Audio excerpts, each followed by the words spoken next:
Good evening, YouTube. It's your favorite wellness channel back again. Don't forget to like and subscribe for more fabulous content. Tonight, I would like to discuss a gentleman, or begin by discussing a gentleman by the name of Ludwig Durlacher. Okay, if I butchered his name, don't hold me accountable. Okay, he was also known as Louis Attila. Okay, here's a picture of him right here. Oh, well, Durlacher's over here. He was a German American strongman, gym owner, and personal trainer. Okay, maybe the first personal trainer that we know of in our time. He trained members of European royal families and American high society, as well as athletes like Eugene Sandow. He's one of my heroes, and James J. Colbert. He was one of the first personal trainers for the rich and famous. Okay, Durlacher was born in the 1800s, the mid 1800s in Germany. Okay, he was trained by Italian strongman Felice Napoli from a young age. He later joined the Baden Sharpshooters, a sports club. Okay, Durlacher began his career as a strongman in 1863 under the stage name of Attila. He toured all over Europe, including, I'm not going to try to pronounce this, in Paris and Alhambra Theater in London. Okay, so he was doing strongman performances. So before, there were TVs and video games and diversions like we have now with our phones and screens everywhere. People went outside. They went outside. They walked around. They viewed nature. They went to shows. They did things that involved physical activity. They don't do that anymore. They don't do things that involve physical activity. And that's sad because the more that you understand about the human body, you realize that, calories in versus calories out are important. Don't get me wrong. It's a piece of the equation. But what is equally, if not more important, is how much energy you burn from from just physical activity during the week, just non-exercise related physical activity. Okay. It's called, I believe, NEAT, non-exercise physical activity, something like that. Anyhow, we got to get more active people. But these guys believed in that. Okay. So this is Eugene Sandow. This is his protege. I follow a lot of Eugene Sandow's methods, and I have employed them myself and tried them in various ways to employ them on my physique and just to see, how relevant were his techniques. Okay, and we're going to add a bit of technical detail to Eugene Sandow's techniques tonight when we look at the National Academy of Sports Medicine and a certification that I'm doing right now. It's a bodybuilding certification. I like to take certifications just because, I like to take them because it enhances your knowledge base, and it just kind of keeps you on more so on the cutting edge of exercise science, and out with the old and with the new, as long as the new is relevant and makes sense. I'm a huge fan of 80s bodybuilding. 80s bodybuilding was the shit, man. I mean, to me, those guys were unbelievable. Meaning, you kind of know they're on steroids, but you kind of scratch your head too. I mean, look at Lou Ferrigno, for instance. Lou Ferrigno did the Incredible Hulk, and they had no CGI. They just painted him green, and he got a show. I mean, wow. You know, I wish somebody would paint me green and do a show with me. That'd be kind of cool. So shout out to Lou Ferrigno and to the team, the production team that did the Incredible Hulk. Okay, so this is Eugene Sandow, and Sandow was born later in the 1860s.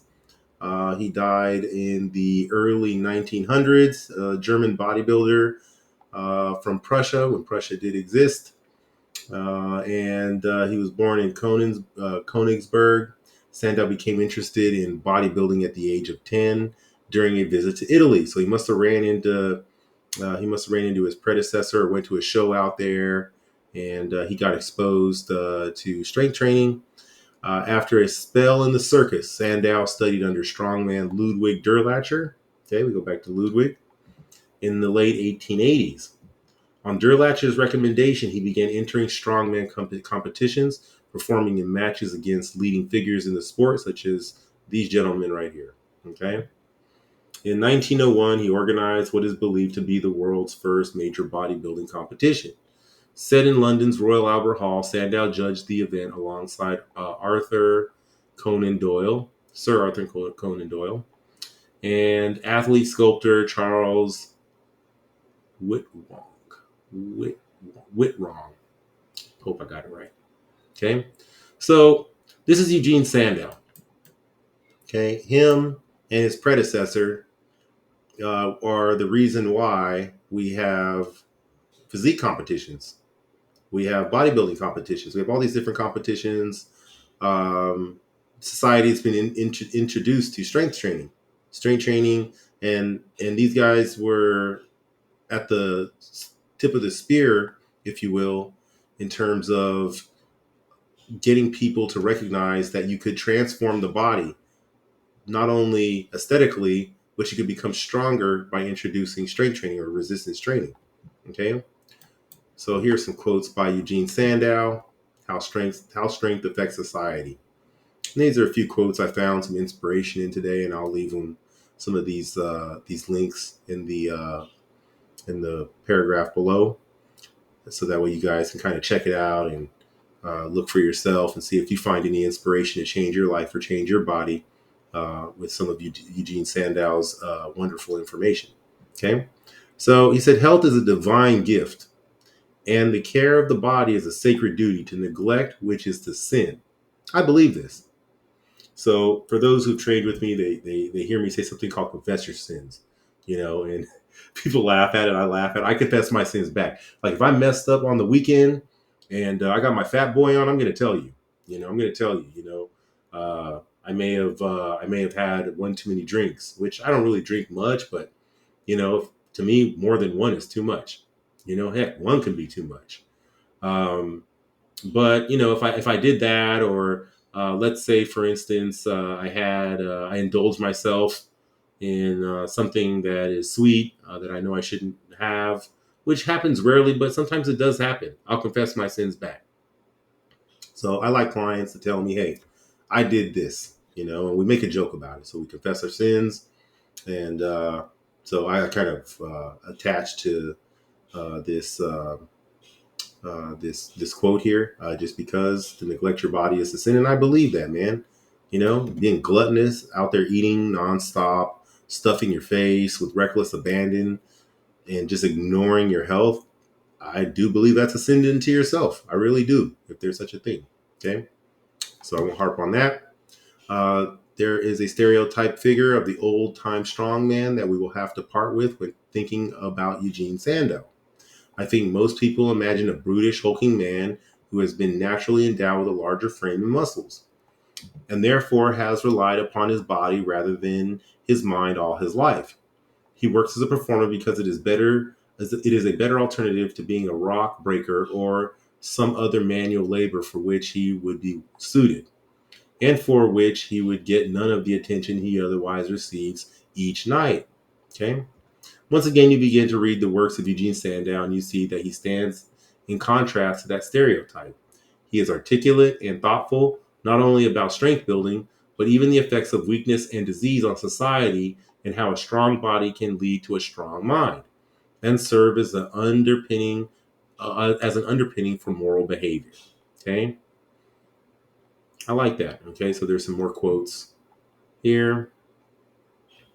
I like this one too. Civilization has indeed become a slaughtering car, crowned by a grinning effigy of comfort, before which man blindly and voluntarily hurls himself in his own ignorance. It's ignorance, I'm telling you. Straight ignorance people are doing out here. Okay. So these were the military's rejects. I kind of read about this. I'll let you guys kind of read more about this when I post the link. But these were guys that were unfit to serve in World War One. They were rejected, and they had said, just like now, they had a hard time drafting men to fight. Why? Because they were unfit to fight based on their physiques. Lack of athleticism, lack of strength. They couldn't carry the gear. They couldn't shoot, move, and communicate. They couldn't do any of the things that they needed to do in order to win wars. I think that's here. After World War I, Eugene Sandow's adopted home found that the war would have ended much sooner and have been won more handedly if there had been more men in fighting condition. It was estimated that over 1 million men were rejected due to simply being terribly unfit. And you really had to be unfit not to make it into the war at the time. These men were labeled the lost army of the rejected. Okay. The lessons of physical culture and its relevance in society is something Sandow had stressed years before, but it was taken without heed. Sounds like kind of like what we're going through now, but I bet their rejects were a lot better than our rejects now. I mean, heck, we're having issues with our recruiting standards now. Okay, so I'll post these links. This is Eugene Sandow right here. Shout out to the legend himself. All right, may he rest in peace. And we'll go on to the NASM. All right. So here in the NASM, we National Academy of Sports Medicine. This is written by PhDs. Both the absolute magnitude and duration of force application contribute to the anabolic signaling. Martineau and Gardner, 2002 and 2001. Moreover, intracellular signaling shows robust responses irrespective of whether the absolute time under tension was distributed over several relatively lengthy bouts or multiple shorter bouts. Thus, mechanical tension should not necessarily be thought of in terms of lifting the heaviest absolute load, but rather challenging the muscle with high degrees of effort. Close proximity to muscle failure. All right. Accordingly, relatively light loads can produce high levels of mechanical tension when sets are taken close to the point of muscular failure. Indeed, low load training has been shown to recruit a substantial number of high threshold motors and deplete glycogen levels in fast twitch fibers during fatiguing efforts. Okay, Muddle and Morton, 2018-2019. This may help to explain that loads across a wide spectrum of intensity ranges, 31 rep max, show similar increases in muscle growth when sets are carried out with a high degree of effort. It should be noted that increasing load within a given repetition range necessarily would increase mechanical tension and thus conceivably lead to greater anabolic signaling. That's what we all want. We want greater anabolic signaling. I want to grow bigger muscles. Muscles are a sponge. They absorb sugar. They make me look awesome. They make you look awesome. All right. And you get increased mobility and flexibility from adding more lean tissue. All right. So overall, there is also evidence that suggests it speeds up metabolic function. Why would you not want to add more lean tissue to your physique? I don't know.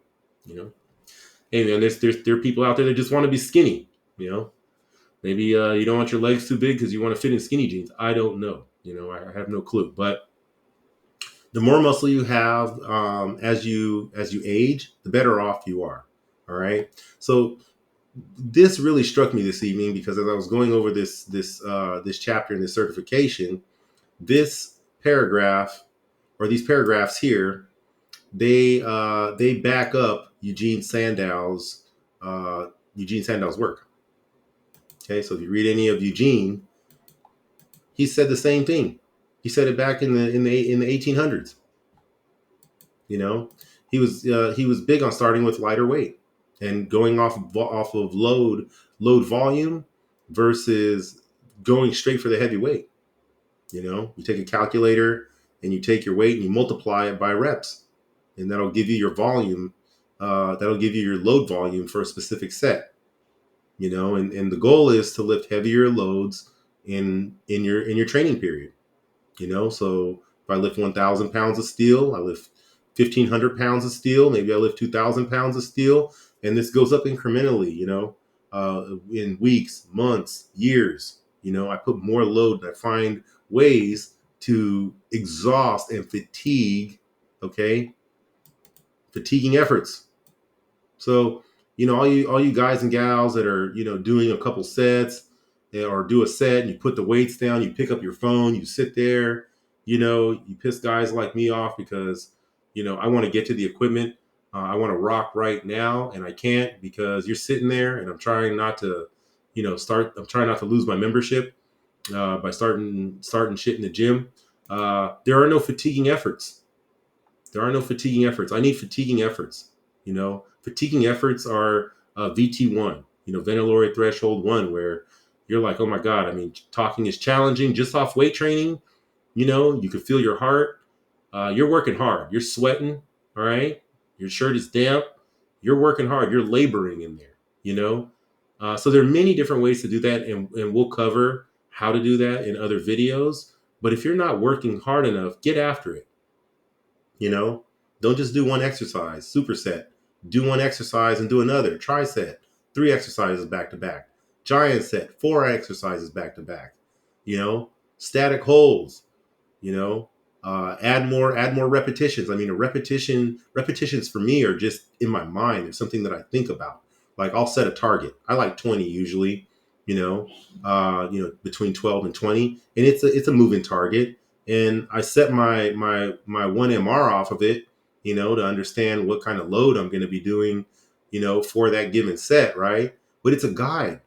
If I think that with this weight, I should technically be able to do 12 reps, and I find that I can bang out 15, 16, 17 more, I'm not going to stop at 12. I'm going to stop when I can't do no more. All right. I'm going to go till I just can't. And another thing I often tell clients is you got to be a zombie. You go to the weights. You see the weights sitting there. Like as soon as you can pick them back up, you pick them back up and you lift. Like there's none of this sitting down, looking around, admiring the landscape, this laziness, talking to your buddies. Man, talk to me some other time. I'll show you what I wear in the gym. I wear these. So a lot of my videos, you'll see me with the Bose noise canceling headset. And the reason I have the Bose noise canceling headset is because, I don't want anyone talking to me.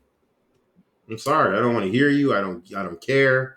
Look, man, talk to me some other time. I'm not here to talk. I'm here to rock right now. All right. It's my time. This is me versus me. And this is my time that I get to take care of my health, my wellness, and beautify my body. All right, you guys, you laugh. I said beautify, but damn right. All right. So I'm just giving you, hopefully this gives you guys some insight, from a personal trainer. You guys out there in YouTube land, you guys know a little bit more about Eugene Sandow. So this guy is, him and his professor were Attila were the godfathers of bodybuilding, modern bodybuilding, and here they are. And then here, this backs up. You don't have to lift heavy weight all the time in your training programs to gain muscle. You do have to lift heavier weight in order to become stronger. So if your goal is to get stronger, lift heavier weight. Like, if you're a strong man or strong woman, lift heavy weight. But if your goal is to look good, all I'm saying is weight should not be your only consideration. There are many other levers that you can pull to get this intensity. Okay, we want intensity. All right, so get up, get out there, get after it. Grow new lean tissue, discover more about yourself, and really, really, in your heart, strive to do better.